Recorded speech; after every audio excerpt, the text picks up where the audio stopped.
No, pero ¿sabes que a Jesús le molesta que, que, que, que si ahorita el que tiene la cosa que se está conectada, Jesús no le molesta que ya no me deja hablar la finita, güero. Pero no le pongas caso, concéntrate en mí. No, no, no. Pero no No, mires no para le allá. dejan que, que, que tú ahorita no construye y él quiere construirlo. Mira, pues, se trasladó, ¿no? Para mí es grato estar acompañando al compañero Fresco esta nómina para el desarrollo local.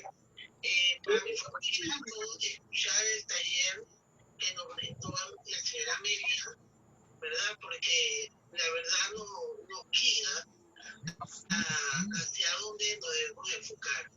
Es cierto que muchas necesidades, Hola, buenas noches a todos, bienvenidos. muchas cosas que afectan el desarrollo completo de nuestra comunidad. Pero yo pienso que cuando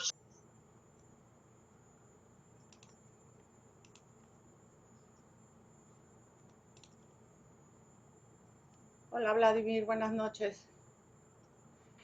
Hola, hola, buenas ¿Vas noches. a proyectar algo para hacerte coanfitrión? Sí, por favor. Ok. Listo, Gracias. a la orden.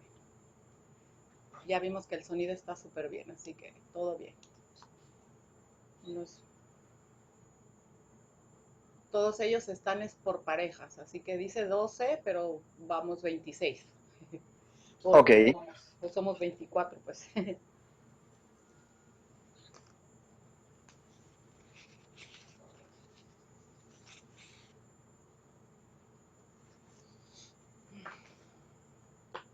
Vamos a empezar,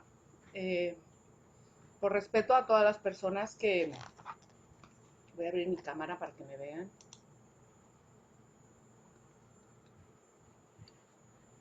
A todas las personas que estuvieron tempranito, ¿verdad?, en la sala. Vamos a dar inicio a esta formación del día de hoy.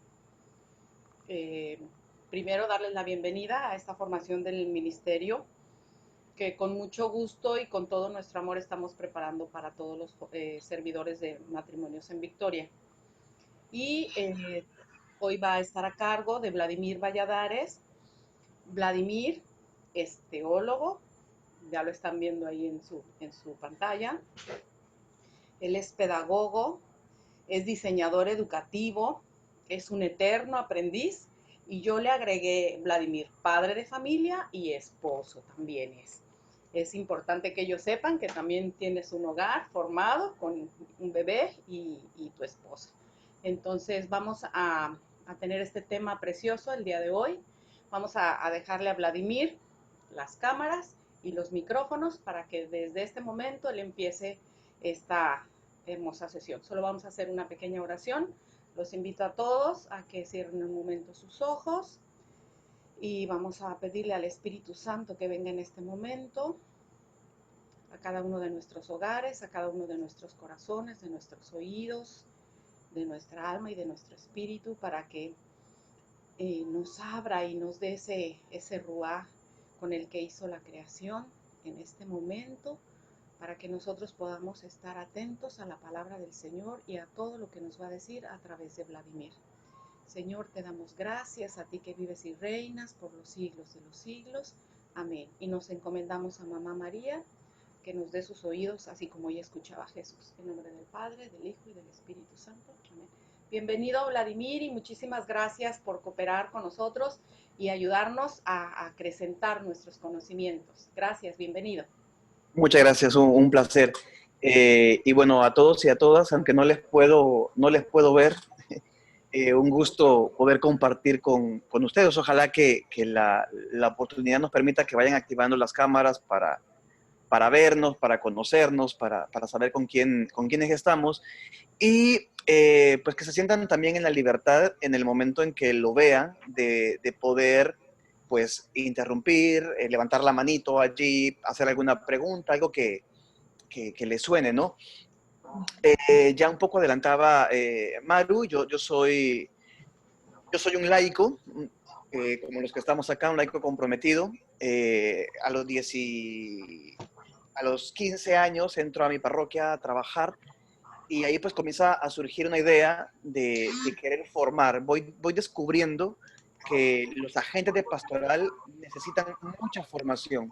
Y normalmente lo que yo miraba era que los sacerdotes pues nos van confiando ciertos ministerios, ciertas responsabilidades, pero a veces sin formación, o por lo menos ese fue mi caso. Yo estaba terminando una confesión y el padre me dice, después quiero hablar con usted, me cita y ese día me nombró coordinador de la pastoral juvenil, pero nunca me formó en el sentido estricto de la palabra. Así que eso fue despertando mi curiosidad. Cuando me tocó salir del bachillerato y me tocó decidir un poco qué estudiar, pues yo decidí estudiar teología. Una cosa que es extraña para un muchacho y sobre todo, pues mis papás no es que lo hayan visto del todo bien porque no entendían qué era eso de estudiar teología, ¿no? Ni yo tampoco lo entendía mucho, pero me llamaba la atención. Y todo era feliz y contento en la universidad hasta que tuve novia. Y teniendo novia en la universidad fue que me hice la pregunta seria, ¿y un teólogo de qué vive? Porque en Europa los teólogos viven de escribir, ganan, y pues en América Latina, pues eso no funciona mucho. Pero la misericordia de Dios es grande y fuimos avanzando.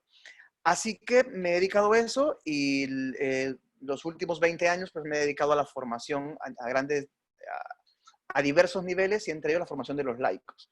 Así que permítanme compartir un poco algunas de las cuestiones en las que yo pienso. Voy a hablar como teólogo, es decir, dando mi opinión sobre algunas cuestiones. Cuando haya que referirme a lo que dice la Iglesia desde su magisterio, lo diré. Esto lo dice el magisterio de la Iglesia. Y cuando sean cosas en las que yo pienso y tengo ese permiso académico, pues lo diré. Así que veamos esto como un momento de reflexión, nada más, donde mi objetivo principal es que sus cabecitas comiencen a pensar en cosas, ¿no? Y como les repito, siéntanse en libertad de poder interrumpir en el momento que así lo vean para pues, preguntar o cuestionar. Voy a presentar mi pantalla.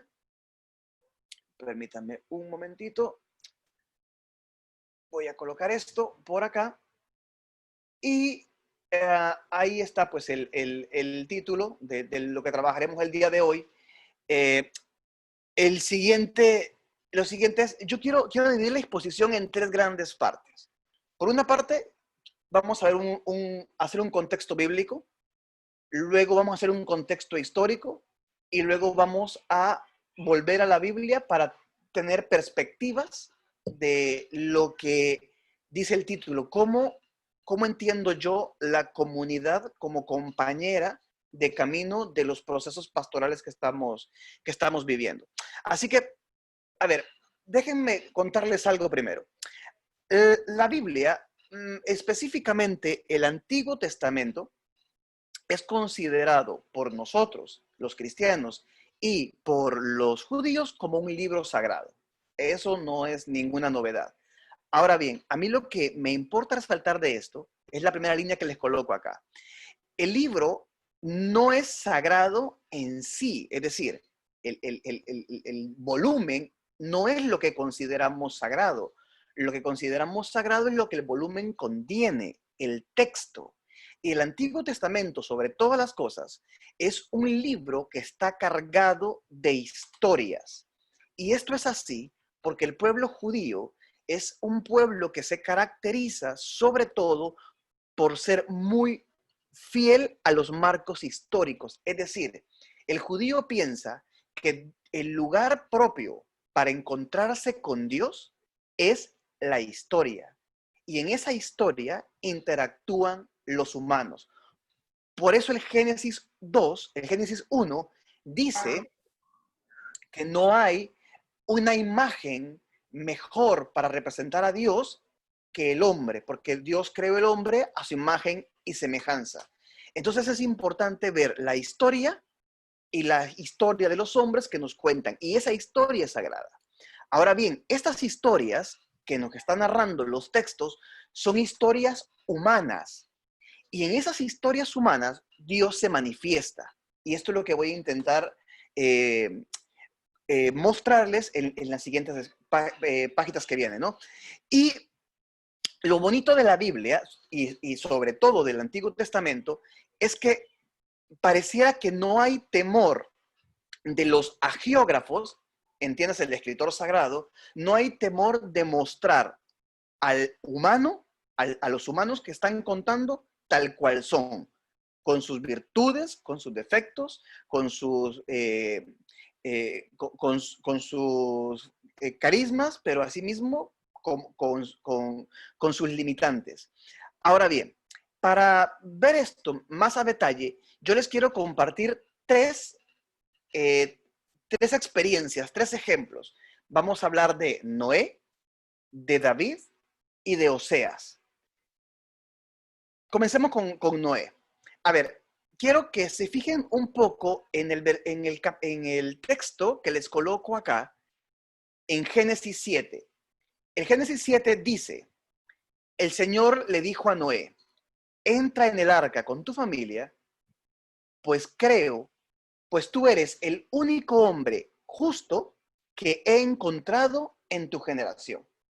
Es decir, Dios escoge a Noé para el proyecto de salvación, a él, y con él, salvándolo a él, salvando a su familia, porque Dios considera a este Noé justo, un hombre bueno, un hombre recto, un hombre bondadoso. Es decir, alguien sin torcedura, lo diríamos ahora. Es decir, es como ver una vara, verla recta y ver que no tiene ningún doblez. Ese era Noé. Pero, sin embargo, en el capítulo 10 del mismo libro del Génesis, leo el texto. Noé, que era un labrador, fue el primero que plantó una viña. Bebió el vino, se emborrachó, se desnudó en medio de la tienda. Can, su hijo, vio la desnudez de su padre y salió a contárselo a sus hermanos. Sem y Jafet tomaron una capa, ambos se le echaron sobre los hombros y caminando de espaldas cubrieron la desnudez de su padre. Vueltos de espalda, no vieron la desnudez de su padre. Cuando se le pasó la borrachera, a Noé se enteró de lo que había hecho su hijo menor y dijo, maldito Can, sea siervo de los siervos de los hermanos. Cuenten cuántas veces aparece la palabra borracho y cuántas veces aparece la palabra desnudo. Borracho está 1, 2 veces. Sin embargo, la palabra desnudez está 1, 2, 3, 4 veces. Es decir, para el pueblo judío es más ofensivo estar desnudo que estar borracho. Es decir, la borrachera es una cuestión de alegría, de estar fiesta, hemos bebido, estamos contentos.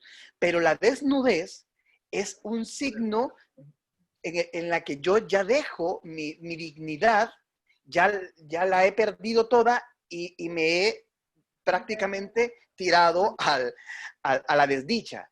Entonces, cuando Can ve a su padre, mire que dice, Can vio la desnudez de su padre. No dice que lo vio borracho, ni que le alteró verlo alegre y contento. Lo que le dio risa, lo que le movió el morbo, es que lo vio desnudo. Y Can, con morbo, va a buscar a sus hermanos, diciéndole, hey, traigan la foto, traigan la cámara, vamos a hacer un selfie con el viejo desnudo. Y los otros hermanos llegan y al verlo desnudo, lo que hacen es darse la vuelta, agarrar un manto, irse para atrás taparlo y tapar la desnudez de su padre. Entonces, el bueno de Noé, el justo de Noé, lo primero que hizo al bajarse del arca fue poner la viña, emborracharse y desnudarse. Es aquí donde digo que la Biblia, el Antiguo Testamento, no tiene ningún reparo en contarnos una historia y mostrarnos a Noé, un hombre justo, mostrárnoslo también como un ser humano normal, común y corriente. Es un hombre que acaba de cumplir la voluntad de Dios, que ha construido un arca, que ha salvado a su familia, que ha salvado a los animales, pero que una vez termina, Noé cae como cualquier persona. Eso es un ejemplo y solamente es para ir mostrando que las historias son historias de seres humanos. Un siguiente ejemplo es el ejemplo de David. Miren el texto que les coloco aquí al principio. Esto está en 1 de Samuel, en el capítulo 16.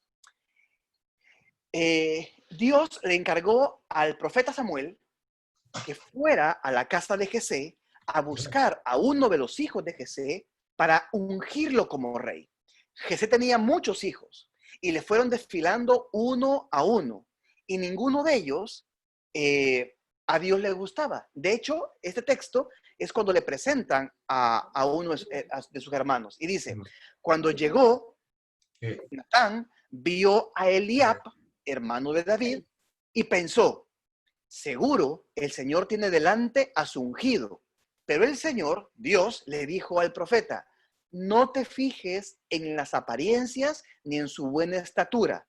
Lo rechazo, porque Dios no ve como los hombres que ven las apariencias. El Señor ve el corazón. Es decir, Eliab y los otros hermanos de David eran guerreros, eran altos, eran fuertes, eran fornidos, tenían el talante y el porte de un rey, mientras que David era un pastor. Y Dios no escogió a los hermanos de David, por eso que dice allí, porque ustedes los hombres ven las apariencias, pero yo veo el corazón, es decir, que el corazón de David era un corazón bueno, bondadoso, justo, digno del rey que él quería. Pero ahora avancemos en la historia. Segunda de Samuel, capítulo 11. No pongo el texto porque es demasiado largo, pero les cuento el bochinche para que se enteren. Lo que resulta es que David ya era rey y un día salió al balcón a ver y vio a una muchacha bonita, guapa, que se estaba bañando y sobre todo le llamó la atención porque esta se estaba bañando desnuda. Su nombre era Betsabé. Cuando David la vio, se emocionó, le mandó a que se la trajeran, se acostó con ella. A los días, Betsabé llega a decirle que está embarazada. Y además, Betsabé está casada. Y está casada no con cualquiera. Está casada con el general, con uno de los jefes del ejército de David que estaban en batalla. Cuando David ve que Betsabé está embarazada y no quiere hacerse cargo de ese muertito, manda a llamar a Litita y le dice, mira, te voy a premiar, tú eres muy bueno, eres mejor de mis soldados, vaya hacia su casa, acuéstese con su mujer, pásela bien. El general, como buen general, lo que hizo fue quedarse en el palacio y no se fue donde su mujer. David se enteró, en la siguiente noche lo emborrachó, ya no le bastó lo peor, lo emborrachó, le dice, vaya a su casa, acuéstese con su mujer, disfrute la vida, y el tipo se quedó en el palacio.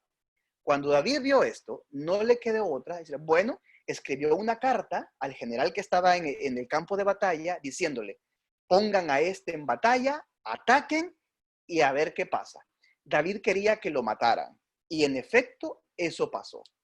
Cuando terminó la batalla y se enteraron de que este había muerto, David dijo, bueno, Betsabé se quedó viuda, véngase con su papá, que aquí yo me la voy a atender. Entonces, vemos el texto anterior y vemos que Dios escoge a un hombre que tiene un buen corazón. Y este hombre de buen corazón es capaz de hacer estas cosas. Es decir, volvemos a lo mismo. Las historias del Antiguo Testamento son historias en las que Dios se revela en la humanidad, en la completa humanidad de los hombres que él elige. Y una última experiencia bíblica que les quiero contar es la que nos cuenta el profeta Oseas. De los profetas, si algún día lo pueden leer completito, es un libro cortito, léanlo porque es un libro que da gusto leerlo. De hecho, miren cómo comienza. Oseas capítulo 1. Comienzan las palabras del Señor a Oseas. Dios le dice, dijo el Señor a Oseas, ve, toma por esposa a una prostituta y ten bastardos, porque el país está prostituido, alejado del Señor. Es decir, Dios le dice a Oseas que se vaya a buscar una prostituta y se case con ella. Durante esos lapsos, desde el capítulo 1 en adelante, Oseas se casó con esta mujer, la mujer le fue infiel, se iba con otros y Oseas la seguía queriendo. Y luego hay un texto en el capítulo 2 del libro de Oseas donde Oseas le dice a la mujer, me casaré contigo para siempre, me casaré contigo a precio de justicia y de derecho, de afecto y de cariño, me casaré contigo en fidelidad y conocerás al Señor. Hay un versículo antes que me gusta mucho que dice, y te llevaré al desierto, te hablaré al oído y entonces te haré mía. Es decir, Dios le quiere decir al pueblo a través de Oseas que así como el pueblo se prostituye adorando a otros dioses, siendo irreverente, siendo malcriado, siendo pecador, Dios siempre le va a seguir escogiendo porque le ama. Ojo, Dios ama al pueblo no porque el pueblo sea bueno, le ama porque es su pueblo. ¿Ok? Entonces, estas tres experiencias bíblicas, a la conclusión que quiero que lleguemos es que Dios no nos ha escogido porque seamos buena gente. Dios nos ha escogido porque somos su pueblo, porque somos sus hijos. Esa es la gran locura de Dios.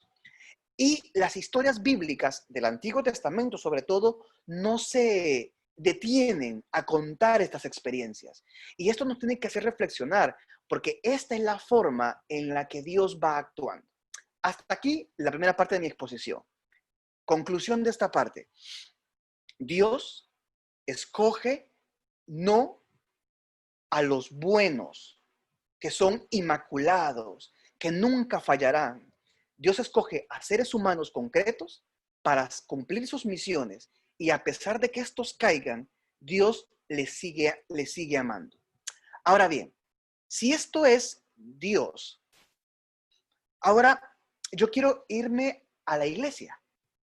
Este dibujito que les coloco acá, esta tienda, esto en hebreo se llama Kaal. El Kaal es una tienda de campaña. Los judíos, cuando no tenían templo y andaban errantes en el desierto, ellos colocaban una tienda. De hecho, en el Éxodo le llaman la tienda de las citas. En hebreo, eso se llama un Kaal. Kaal, más que la estructura física de la tienda, habla de las personas que se reúnen dentro de esa estructura. En griego, cuando lo tradujeron de Kaal al griego, lo tradujeron como eclesía. Por eso van a ver ustedes que en su Biblia hay un libro que se llama Kohelet, que tiene una traducción griega que es el eclesiástico. Es decir, el Kohelet es el hombre que está en la tienda, en el Kaal. Por eso es el eclesiástico, el que está dentro de la eclesía. ¿Y qué es Kaal y qué es eclesía traducido al español? Asamblea. Es decir, aquí cito al Vaticano II, la Lumen Gentium. La iglesia, antes que ser una institución, es una comunidad. Es decir, antes de cualquier normativa, antes de cualquier canon, antes de eso, la iglesia tiene que entenderse a sí misma como una comunidad de hermanos que habitan y que conviven en la eclesía, en el Kaal. Y esta comunidad es la que hace que coexistan en el tiempo, no tanto la institución. La institución puede desaparecer, el Papa puede desaparecer, los sacerdotes pueden desaparecer, pero la comunidad no puede desaparecer, porque la comunidad es el conjunto de los hermanos que están allí, que creen en Dios. Ahora, ¿por qué les cuento esto? Porque, a ver, quiero ilustrarles cómo fue que comienza el sacramento de la reconciliación. Y a eso yo le llamo la crisis sobre volver a pecar. Y les voy a explicar. En la iglesia primitiva, los cristianos anunciaban una nueva forma de vida, el querigma. Los que asistían al querigma y aceptaban ser parte de la iglesia pasaban un proceso de formación llamado catecumenado, duraba 3 años, y luego pasaban a ser neófitos, miembros de la iglesia. Pues bien, los primeros cristianos creían que una vez tú te hacías cristiano, nunca más volverías a pecar. Así era de cruel esto. Y digo cruel porque si un cristiano primitivo pecaba, era excomulgado. Es decir, era sacado de la iglesia inmediatamente. No había oportunidad. Conforme fueron avanzando, los cristianos se fueron dando cuenta que es que no era posible. Primero no entendían cómo un bautizado, un confirmado en la fe, que había recibido la unción del Espíritu, podía volver a pecar. No lo entendían. Luego se dieron cuenta que si era posible, porque comenzaba a pasar mucho, entonces que tenía que haber alguna fórmula para no estar sacando gente solo por sacarla. Entonces comenzaron las confesiones públicas. Es decir, la eclesía se reunía en la casa, no habían templos, y había un momento en que el presidente de la asamblea invitaba a que la gente confesara sus pecados públicamente. Entonces estaban todos sentados, se paraba uno y decía, yo confieso que le fui infiel a mi esposa, yo confieso que le estoy cobrando más a fulano de tal, yo confieso y lo confesaba delante de todos. De hecho, ese rezago ha quedado en nuestra misa cuando el padre dice, hermanos, antes de comenzar la celebración, digamos que somos pecadores, yo confieso ante Dios Todopoderoso, y eso es una confesión pública o un rezago de lo que era antes. Entonces, después de que yo confesaba mis pecados, el presidente decía, bueno, a usted le vamos a poner de penitencia, que todos los días se siente afuera de su casa y que cuando vea pasar a un hermano cristiano le diga, por favor, perdóname. Esas eran las penitencias, así de duras. Luego, esto que en ese momento no se llamaba sacramento todavía, sino era el acto de pedir perdón, la iglesia te perdonaba y volvías a entrar. Okay. Luego esa confesión pública se convirtió en una confesión privada, que es la que perdura hasta nuestros días. Cuando yo he pecado, yo voy al sacerdote, él está en un confesionario, abre una cortinilla y me confieso en privado con él. Y el sacerdote, no me perdona el sacerdote, me perdona Dios, pero el sacerdote en representación de la iglesia me hace un perdón, ¿ya? Para que yo me reconcilie con la iglesia a la que he ofendido. Pues bien, vean ahora qué relación hay esto con lo primero que he dicho al principio. Es decir, las historias de la Biblia son historias de seres humanos que pecan. Y los cristianos somos personas que pecamos. De hecho, Pablo lo expresaba muy bien. No es posible que yo queriendo hacer el bien, cometo el mal que no quiero. Porque pareciera que el ser no es capaz de desdoblarse. San Anselmo, el siguiente párrafo que le pongo acá, San Anselmo, cuando decía, ¿qué es la iglesia? San Anselmo decía, es que la iglesia es casta et meretriz. Traducido es casta y pecadora. La iglesia está compuesta por personas santas, por personas que buscan la santidad, que intentan hacer el bien, pero que también siguen pecando. Entonces, aquí es donde comienzan a aparecer, y ahora en la actualidad, en nuestras comunidades, nuestros grupos, nuestros movimientos, hay personas que entran, que hacen el retiro, que participan en la asamblea, pero que vuelven a pecar. Entonces, sería tan inhumano simplemente decirle a una persona que falla, váyase, porque usted no tiene cabida en este lugar. Eso sería cruel. Entonces, ¿dónde queda el acompañamiento de la comunidad? Y es aquí donde entra la siguiente parte de mi exposición. Jesús, si algo tiene Jesús, es que ha mostrado a un Dios misericordioso. Y esto lo vamos a ver reflejado en varios textos, en muchos. Yo les coloco algunos que a mí me encantan sobremanera. El Evangelio de Juan, en el capítulo 7, nos cuenta una experiencia donde una mujer es encontrada en flagrante adulterio. Se la llevan a Jesús, se la ponen delante de él y le dicen, la hemos encontrado allí en el push de al lado. ¿Qué hacemos con ella? Y esto es una trampa, porque él, como hombre, y le dice la ley, el Levítico, él tenía que mandarla a apedrear. Esa era la condena, porque una mujer encontrada en adulterio tenía que morir lapidada. Jesús se queda callado, la mujer está tirada en el suelo, Jesús se agacha y dicen que comenzó a escribir. La Biblia no dice qué escribía, simplemente que se puso a escribir. Y mientras escribía dijo, el que esté libre de pecado, que lance la primera piedra, por favor. Y siguió escribiendo. Dice el texto que se comenzaron a ir uno por uno, comenzando por los más viejos. Entonces usted se puede imaginar cómo estaba el pueblo, ¿no? Cuando se quedaron solos, la mujer que estaba esperando las pedradas, Jesús la toca, y esto es otra cosa que Jesús incumple con la ley, toca a una mujer que ha sido acusada de adulterio, la toca, y la mujer le dice, ¿qué pasó? Y Jesús le dice, le hace una pregunta, ¿dónde están los que te acusan? Y la mujer entre sollozos le dice, se han ido, no están. Y le dice, bien, vete. Y le dice una frase que me encanta, y no vuelvas a pecar. Es decir, aquí no ha pasado nada, vete, pero procura vivir mejor. Esa es la misericordia de Dios. Esa es la locura de la que Oseas nos contaba hace un rato. Hay un texto, perdón, que aquí hay un error. En el capítulo, voy a pasar este para acá porque quiero hablar de este primero.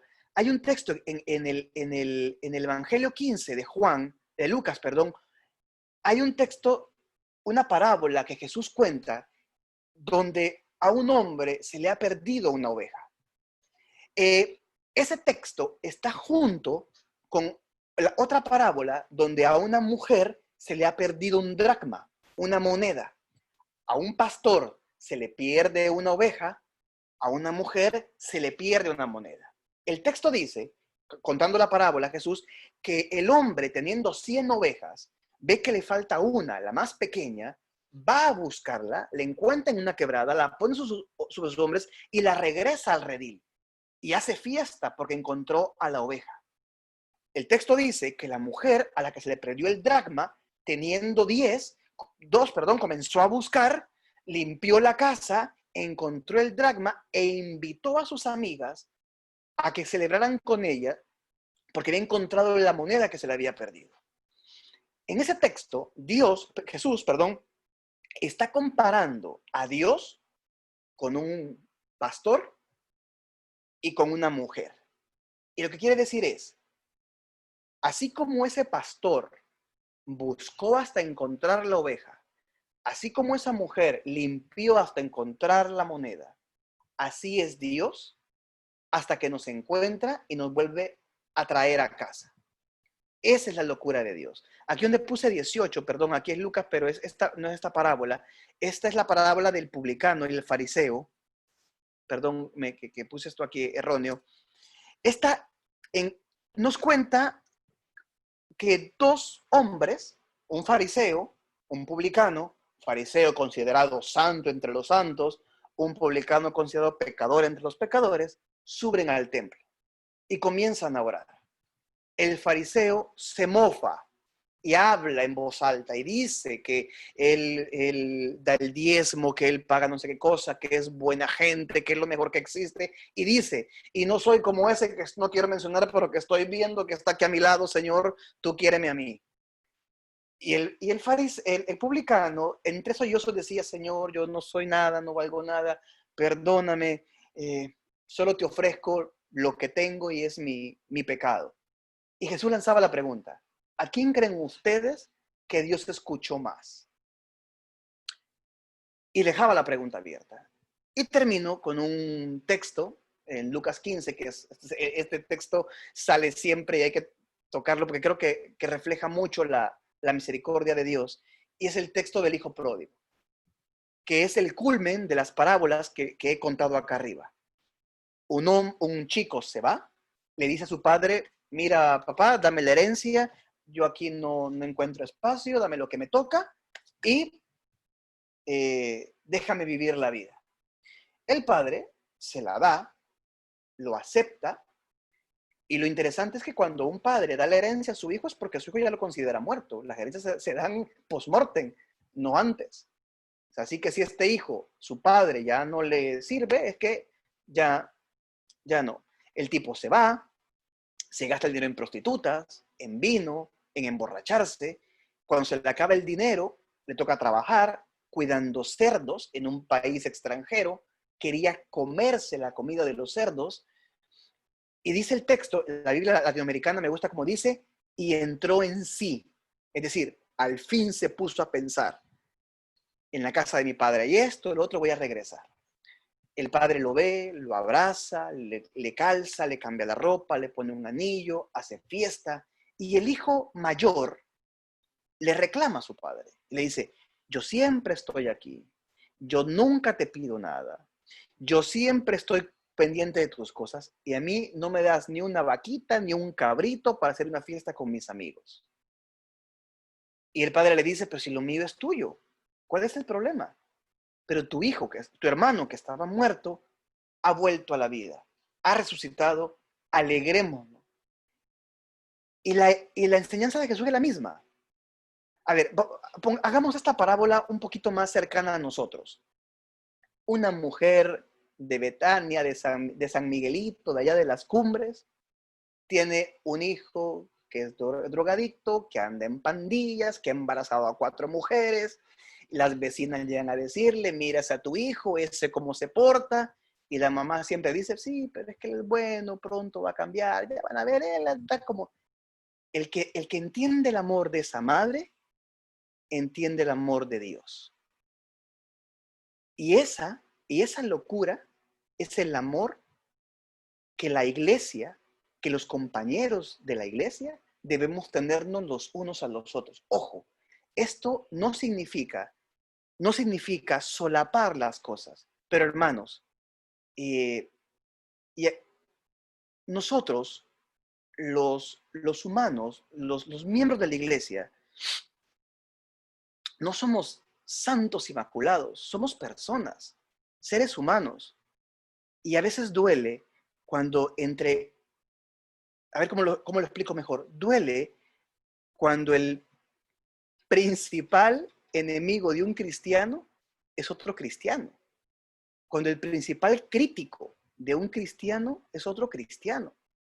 Y donde a veces en la comunidad, en lugar de encontrar apoyo, en lugar de encontrar misericordia, en lugar de encontrar palabras de aliento de mis hermanos, lo que me encuentro es un juicio peor de lo que puedo encontrarme afuera. Es decir, las comunidades cuando nos reunimos, ahorita en virtualidad o en las pequeñas comunidades, yo tendría que llegar y contar a mis hermanos, me siento cansado, me siento aturdido, me siento mal.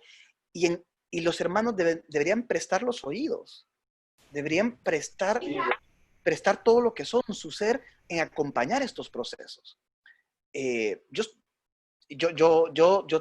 estoy casado, también tengo un hijo, vivo la experiencia del matrimonio, admiro a mis papás, por ejemplo, con sus años de casado, o cuando veo gente con muchos años de casado, y sabemos que la experiencia matrimonial no es para nada sencilla, no es fácil, no es que se va viviendo así, es una cuestión que nos va tocando vivir, para algunos más fácil que otras, pero no es algo así. Y estos movimientos, como los de ustedes, que me parecen que son una bendición para la iglesia, deben ser esos espacios donde los matrimonios jóvenes, donde los matrimonios experimentados puedan vivir e ir dando respiros, sabiendo, y esto lo creo a conciencia, que no existen ni matrimonios ni padres perfectos. Existen matrimonios y padres que aman y que intentan hacer las cosas mejor.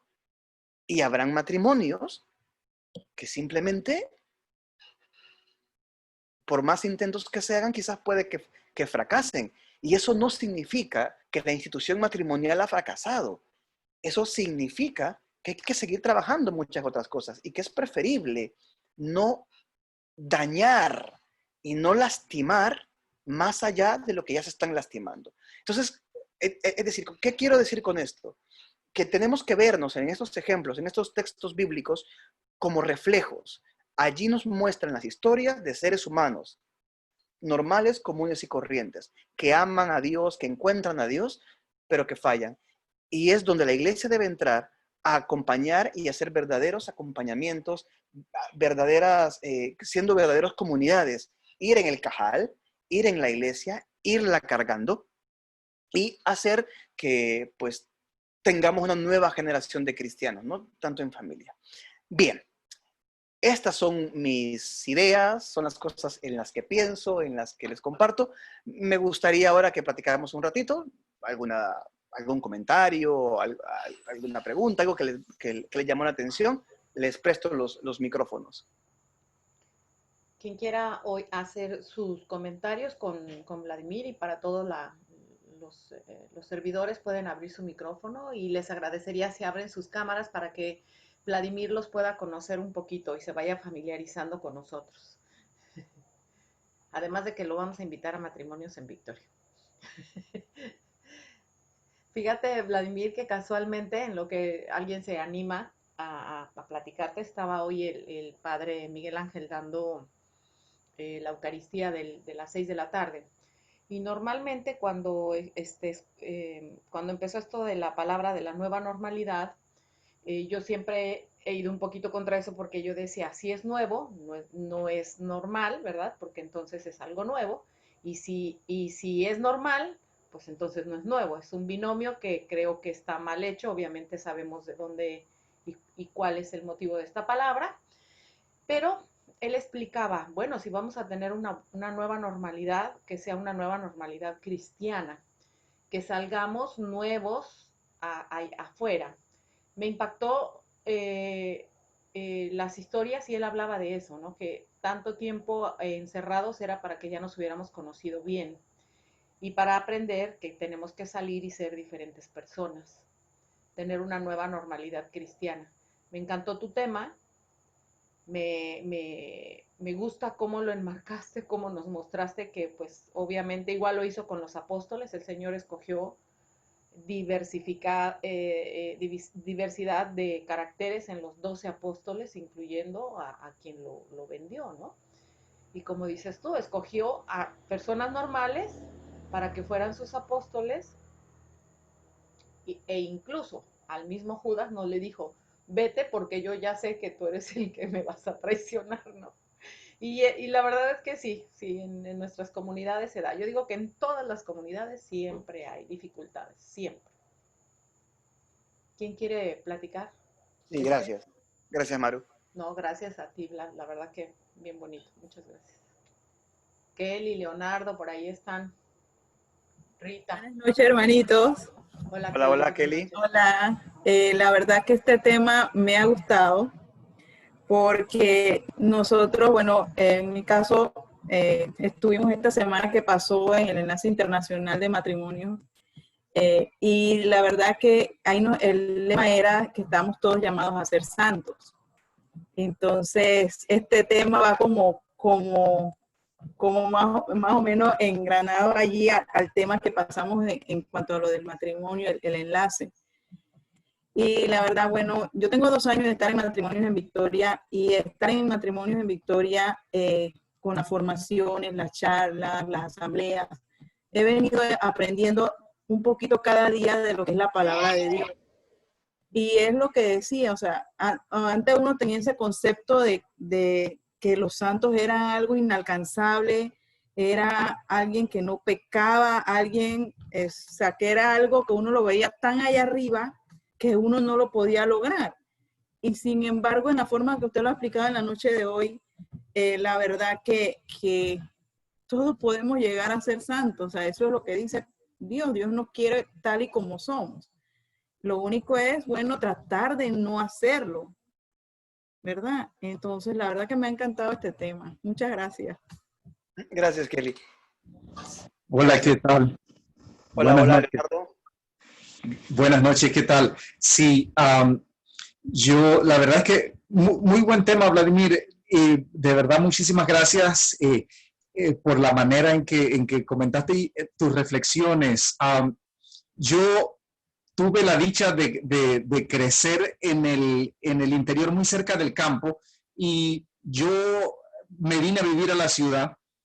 Yo creo que la iglesia, pues los miembros de la iglesia vamos a misa, venimos a las reuniones, pero gran parte del tiempo estamos en el trabajo, ¿no? Y somos una misma persona. Entonces yo creo que nuestra iglesia se ha visto muy influenciada en nuestros grupos por la premura y la corredera y el apuro del trabajo, de la oficina y el alcanzar los objetivos y todas estas cosas.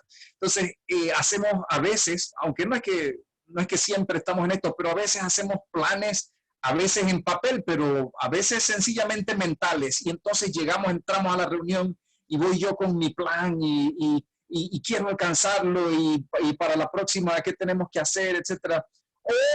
O puedo irme al otro extremo, ¿no? Entonces a veces puede ser un poco más relajado, pero tan relajado que es puro chiste. Y nos olvidamos de lo que tú nos decías, Vladimir, de que en realidad estamos y nos reunimos para ayudarnos. Yo escuchaba a alguien que decía el otro día que nos salvamos en racimo, o sea, nadie se salva solo, ¿no? Entonces, es en comunidad, es en unidad. Y la mejor manera de salvarnos es, yo creo que va por ahí, ¿no? Preocuparnos por los demás, acompañarnos unos a otros, caminar juntos, ¿no? Yo creo que es un tiempo para los que trabajamos o estamos en algún grupo en la iglesia de tal vez bajar un poco la intensidad de los objetivos, bajar un poco la intensidad de las metas y volver la vista un poco más al corazón de la gente. ¿Cómo está tu ánimo? ¿Cómo está tu alegría? ¿Cómo te sientes? ¿No? Y después que le pregunto cómo te sientes, escuchar, que es lo más importante, ¿no? ¿Verdad? Tomar tiempo para escuchar a la gente y tomar tiempo para ayudar al que podemos ayudar, ¿no? Me encantó la manera y las lecturas con las que lo ilustraste. Y yo creo que como iglesia tenemos que ser ese lugar donde la gente puede venir a traernos sus preocupaciones y encuentran un apoyo. Sí. Gracias, Leonardo. Sí, sí, muy, muy atinado. De hecho, Jesús decía, ¿no? Mi yugo es ligero, mucho más ligero que el que les ponen a veces. Entonces es poder sentir que la iglesia es eso. Gracias, gracias, gracias. ¿Alguien más quiere compartir? Entonces, Hola, buenas noches. hola, Angie. Angie, cerró el micrófono, Angie. Hola, ahora sí. Ahora sí, sí. Hola, sí, muchas buenas noches a todos, buenas noches, Vladimir. Mira, la verdad que rescato lo que dijiste, la comparación que hiciste del amor de Dios con la madre de un drogadicto que ha embarazado como 3, 4 mujeres. Pues yo me quedo pensando en ese escenario, pues que es como uno de los más terribles que podemos tener en Panamá, pues cuando una madre experimenta todo eso y otras cosas peores quizás, pues me quedo pensando en tantas cosas que todavía me faltan o sea, cuánto amor me falta por experimentar hacia los demás. Porque quizá nosotros estamos como en una zona de confort en cierta forma, ¿no? Porque de alguna forma, pues, por gracia de Dios, pero también podemos caer como en esa zona de confort que estamos en un grupo, protegidos en un grupo, pero no salimos, o sea, no vamos a lo que necesitamos hacer realmente como cristianos, que es, oye, decirle al mundo, yo creo en Cristo, pues Cristo nos ofrece esto, esto, esto. Por eso te digo que me falta tanto todavía, porque a pesar de que Matrimonios en Victoria no fue como mi primera experiencia de Dios, todavía incluso por eso es que digo, chuleta, me falta tanto, tanto, porque a veces uno piensa, bueno, sí hemos recorrido, tenemos tal cosa, hemos experimentado al Señor, pero el proceso de conversión no para y yo pienso que es allí donde tenemos que ir trabajando también mucho, porque el amor de Dios, o sea, el amor que Dios nos pide darle a los demás, no es ese amor emocional que a veces nosotros sentimos como personas. A veces sentimos, ay, sí, ese amor, y que, ay, sí, hermano, yo te quiero, y claro, todos nos queremos, pero es ese amor de cuando tú tengo una diferencia contigo, Dios te ama y también lo ama a Él. Y por eso es que tenemos que amarnos más allá de esa emoción. Así que bueno, ojalá hubieran más de estas experiencias para poder compartir y tratar de hacer comentarios de las vivencias de cada uno para crecer y animarnos entre sí y no desfallecer. Gracias. Gracias, Kanji. Hago algo que me gustó mucho, esto del amor. Lo que pasa es que en español nosotros tenemos una sola palabra, amor, para decir muchas cosas. En la Biblia, en el Nuevo Testamento, hay 3 palabras en griego que significan amor, pero en contextos distintos. Por ejemplo, los griegos hablan de eros, es el amor erótico, ahí entra todo el amor carnal. Está el filo, que es el amor fraternal, el amor de amigos, el amor de papá, el amor de mamá. Y está el ágape, que es el amor comunitario. Entonces, es cierto, a veces tenemos un amor romántico por la gente, que te amo, que te quiero, qué cosita más linda, eso es un romanticismo. Pero más allá del romanticismo, que es bonito, de hecho así conquistamos a las novias y a los... Eso tiene que pasar, ¿no? Pero el romanticismo se acaba cuando comenzamos a vivir juntos y comenzamos a vivir el amor, levantarnos todas las mañanas con la misma y decir, eso es la cosa, es así. Ese es el amor, porque es el conocimiento de 2 personas que van caminando juntos, que se van aceptando y que van viviendo las experiencias que tienen, ¿no? Igual con la comunidad. Vamos a la iglesia y cantamos, entramos al retiro, que alabado sea el Señor, que bien no sé qué cosa, y caemos en descanso, que los mocos salen a pasear y ahí todo es bonito. Pero estos hermanos que comienzan a vivir juntos, comienzan a tener diferencias, comienzan a pelearse, comienzan a discrepar. Es ahí entre el amor, ahí entre el ágape, en aceptar que el otro es distinto que yo, porque tiene una historia que no es mi historia. Es distinta. Y nosotros respondemos a las historias. Es decir, yo entro a mi comunidad, aquí a este que están viendo, que tiene 37 años, tiene 37 años de una historia, y cada vez que respondo frente a algo es mi historia la que responde. Mis traumas son los que salen, mis alegrías son las que salen. Y cuando me encuentro con otro, tiene su historia. Entonces, ahí comienza el amor. Eso es amor, ese es el ágape, más allá de la parte romántica, bonita. Y que no debemos ocultar, es decir, hay dificultades, resolvámoslas. Lo peor que podemos hacer es ignorarlas. Hay batallas que tenemos que evitar. Y hay batallas que hay que provocar, porque si no se convierten en bochinches. Y se convierten entonces en comidillas, en grupitos que hablan mal del otro. No, hay que sentarse y ser cristianos y hablar cristianamente. Y ahí entonces ahí damos lecciones a los grupos que no son cristianos. Decimos, el cristianismo es una comunidad alternativa, una forma distinta de enfrentar los problemas, los mismos problemas que tiene toda la sociedad. No sé, a ver, me estoy volviendo a emocionar. Me emocionaste. Rescato ahí un poquito eso. Me llegó como que tenemos que amar con el amor de Dios, no con nuestro amor humano, Vladimir, porque nosotros decimos, me hablaste feo, ay no, ya no te quiero, ¿no? Ya no te quiero. El hermano, como dice Angie, me hizo algo y no, ya a ese hermano ya no lo quiero ver. Y Dios no hace eso, ¿no? Dios, pues, nos mira y nos ama tal cual, tal cual. Ahí levantó la mano Estercita. A ver, sí. Sí, gracias. Saludos a todos. Bueno, mira, un comentario breve y corto. Para mí, pues, siento que Dios en su infinita misericordia me ha estado hablando en todos estos últimos días enseñándome o motivándome para que yo tenga algunas acciones de esas que tú has mencionado: el perdón, reconciliación, no juzgar, entender que cada persona trae las historias esas que tú mencionas, Vladimir, etcétera. Y qué bueno que nos hemos encontrado aquí, te hemos escuchado, por lo menos de mi parte. Y esa es la evidencia para mí de que Dios, en su infinita misericordia, ha buscado un mecanismo o una persona que me pueda hablar un poco más sencillo para que yo entienda las oportunidades que Él me está dando y cómo Él me lleva de la mano y que no me suelta. No porque sea el más bueno, como dice tú, Vladimir, sino porque en verdad él, no, él me ama. Y entonces, pues, ¿qué me resta? Entender y comprender que debemos, yo pues en este caso, actuar a la manera de Jesús, ¿no? Porque si Él hizo todo eso que tú estás diciendo y como lo has explicado tan sencillamente y tan llanamente, ¿quién soy yo para hacer o no hacer? Así que gracias por tu palabra. Muchas gracias. A la orden. Rogelio. Rogelio, sí, solo miraba estar ahí. Muchas gracias, Rogelio, un placer.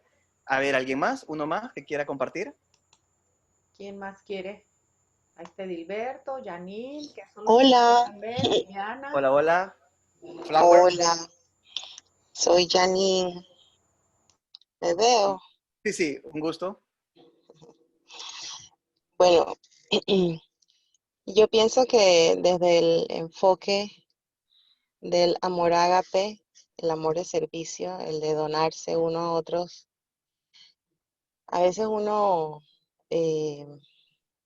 se pone como que la barra muy alta, o sea, ¿qué puedo hacer yo por la otra persona? Eh, si yo en este momento estoy muy limitado y impide que el Señor alcance a las demás personas por medio de uno. Entonces es como resistirse a ese espíritu de ir. Y a veces son cosas muy sencillas las que uno puede hacer. Yo recuerdo haber ido a una charla de una persona pro vida que tuvo un ayer donde pues participaba pues en temas de aborto. Y todo el marco de la charla era este tema. Entonces se abrió, una ponencia internacional. Entonces cuando se abrieron los micrófonos a la participación de los que estábamos allí, una persona tomó el micrófono y empezó a hablar de su situación personal que estaba vinculada a una hija con temas de parálisis cerebral. En ese instante, bueno, se supone que las intervenciones debieron ser cortas y tener varias participaciones. Bueno, esta persona se apoderó del micrófono y empezó a narrar su situación y pasaron 5 minutos, 10 minutos, 15 minutos y las personas se empezaron a parar y se empezaron a retirar. Las personas que estaban allí, que fueron motivadas por un tema de la iglesia, un tema pro vida. Y yo me empecé a sentir incómoda por ese gesto de los católicos que empezaban a pararse e irse porque era muy notable que la sala se iba vaciando. Cuando esta persona drenó y quien daba la charla tomó el micrófono, ella dijo una frase, una sola frase, a los que quedábamos. ¿Sintieron el dolor de esta mujer? Eso es todo lo que dijo. ¿Sintieron el dolor de esta mujer? Y en ese momento para mí fue como que esto fue hace como 3 años, 4 años. En ese momento para mí fue como que el abrirme a que, pucha, que Janine, tú no tienes que tener millones para poder ayudar a tu prójimo. A veces es un abrazo, a veces es un gesto, a veces es una llamada, a veces es un WhatsApp. Y no necesitamos, nos ponemos muchas, nosotros mismos nos limitamos en ese servicio al que decimos habernos sentido llamados. Entonces, cuando mencionaban esto del amor, de la entrega, de la comunidad, lo bonito de vivir en comunidad y lo que robustece la comunidad, lo que nos une es la oración. Y esa vida en comunidad nos permite mucho, nos regalan oportunidades de sentir la misericordia de Dios, porque llega de múltiples maneras, con cosas muy sencillas o muy grandes o muy inesperadas. Y creo que ahí está como que ese toque de cielo, cuando tú recibes inesperadamente cosas que en realidad te mueven. El Señor Jesús siempre rompía todo tipo de protocolos. Entonces, muchas veces me preguntan a mí, oye, pero ¿por qué no te enfocas en tal emprendimiento? Y yo manifiesto pues todas aquellas limitaciones que tengo que me lo impiden, pero no como una excusa, sino pues nada más para transmitir mi situación. Y eso no me impide, que específicamente es la cocina en el caso mío, pero eso no me impide que en lo poco que llega a mi casa y con lo que podamos alimentarnos, que nunca ha faltado, podamos compartir.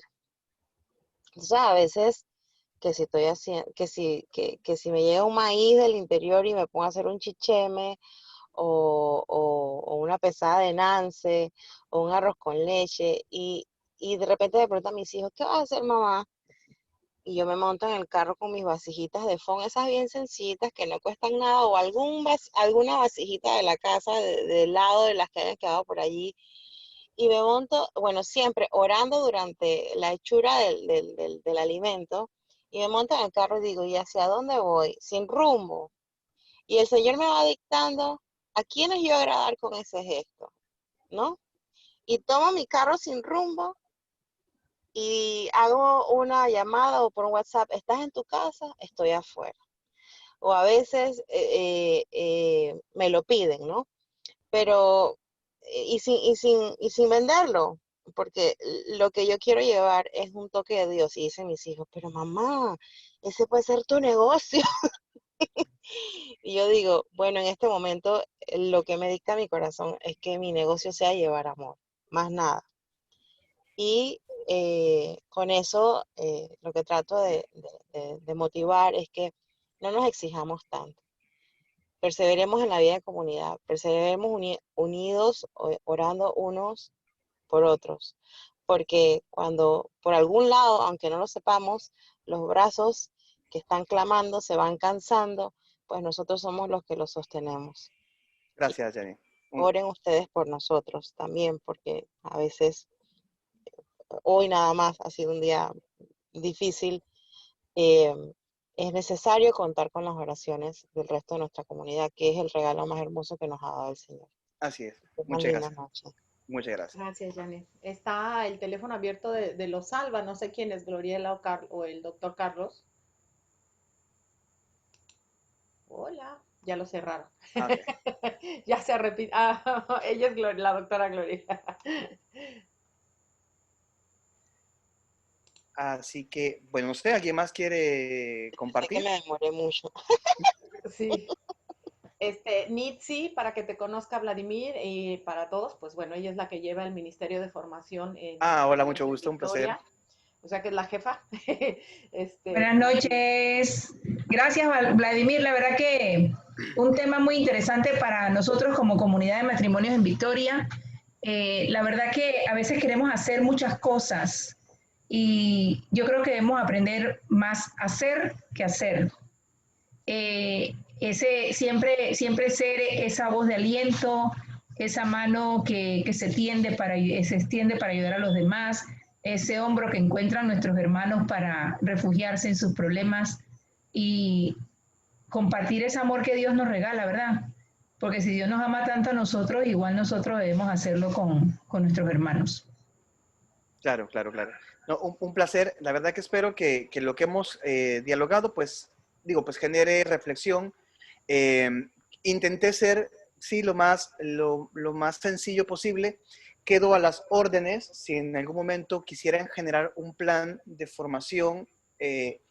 A ver, yo soy teólogo y dentro de las ramas de la teología, mi especialidad es la pastoral, lo que tiene que ver con asuntos formativos, educativos dentro de la rama. Así que si en algún momento ustedes quisieran desarrollar un itinerario de formación pastoral dentro de lo que ustedes hacen, pues con gusto, mi total colaboración y disposición para poderles apoyar en lo que yo pueda, ¿no? Me gustaría terminar mi intervención con una oración que quiero que lo hagamos como reflexión final y con un comercial, si así me lo permite. Vamos con el comercial primero para luego pasar a lo siguiente. Yo tengo digamos, no me gusta llamarle empresa porque creo que se escucha todo muy pesado, es mi emprendimiento de servicios educativos, tanto en formaciones para profesores, docentes, empresas, en habilidades blandas y sobre todo yo soy certificado en disciplina positiva para educación para padres, así que lo dejo. Entonces les dejo esta en Instagram, si usan Instagram, esta es la página en Instagram, el proyecto se llama así, Didascalia, y es @didascalia30, se aparece en Instagram y en Facebook, por si quieren conocer un poco de lo que allí hacemos. Perdón. Ya, entonces ahí estamos publicando constantemente algunas cosas y una forma de contacto que pueden tener si también personalmente quisieran pues platicar sobre algo o un proyecto que podemos llevar juntos. Así que ese es el comercial. Así es, Didascalia y Didascalia30 en Instagram, y esta D es el loguito que nosotros utilizamos. Así que ese es el pequeño comercial. Y la oración que les quiero compartir, yo soy un enamorado de la poesía y me enamoré de ella en la escuela cuando mis profesores nos ponían a leer poesías. Creo que era un romántico empedernido, entonces creo que eso me hacía leer. Mis primeros poemas eran los de Becker. No les entendía, pero así los leía, se escuchaban bonito. Entonces, y luego conocí a un poeta mexicano que se llama Amado Nervo. Él tiene un poema que me encanta y que quiero compartir con ustedes como cierre. A mí me encantaría que esto que está aquí fuera el epitafio de mi tumba cuando ya me toque. Y mientras lo voy leyendo, vamos reflexionando sobre lo que hemos hablado, sobre nuestra vida, sobre esta experiencia que estamos viviendo, sobre el ser comunidad, sobre el ser un ser para los demás, porque creo que vale la pena, ¿no? Como un cierre para un ciclo. Así que yo lo leo y que nos sirva como oración final. El poema se llama En paz. Muy cerca de mi ocaso, yo te bendigo, vida, porque nunca me diste ni esperanza fallida, ni trabajos injustos, ni pena inmerecida. Porque veo al final de mi rudo camino, que yo fui el arquitecto de mi propio destino, que si extraje las mieles o la hiel de las cosas, fue porque en ella puse hiel o mieles sabrosas. Cuando planté rosales, coseché siempre rosas. Cierto, a mis lozanillas va a seguir el invierno, mas tú no dijiste que mayo fuese eterno. Hallé sin duda largas las noches de mis penas, mas no me prometiste tan solo noches buenas, y en cambio tuve algunas santamente serenas. Amé, fui amado, el sol acarició mi faz. Vida, nada me debes, vida, estamos en paz. Que el Señor nos bendiga, en nombre del Padre, del Hijo y del Espíritu Santo. Amén.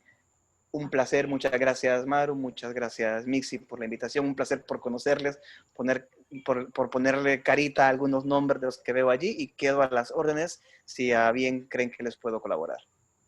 Gracias, Vladimir. Gracias. Buenas noches a todos. Bendiciones, que pasen una muy buena noche. Un Chao, placer. chicos. Gracias. Bye, descansen, que tengan un Muchas gracias. Descansen, bendiciones. Gracias, Buenas noches. Chao, buenas noches, bendiciones. ¿Ya tomaron la foto? Nos dejó Buenas tarea noches, porque gracias. hay que revisar todas esas lecturas. Muchas gracias. Sí. ¡Viva México!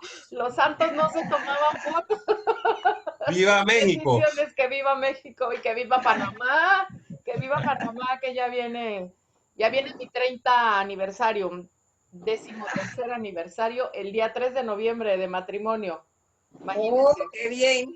Gracias, Vladimir. Yo no soy panameña, no sé por qué les digo, pero miren, mi aniversario es el 3 de noviembre y mi cumpleaños es el 28. O sea que esta cosa, vine a dar a Panamá, pues. Un abrazo para todos. Nos vemos. Buenas Saludos. noches. Chao, Gracias, chao. Vlad. Bye, bye. Se cuidan. Chao, Nitsi. Gracias. Que Buenas viva El noches. Salvador. Que viva El Viva Salvador, El Salvador. también, querido Julio. No dijiste nada, pues. Estoy muy atento aquí con Sandri, escuchando a mi querido hermano Vladimir. Qué Un gusto, bello. Julio. Gusto verlo otra vez. Bendiciones. Chao, chao, Jackie. Bye a todos. Nos vamos. Bye bye. Bye.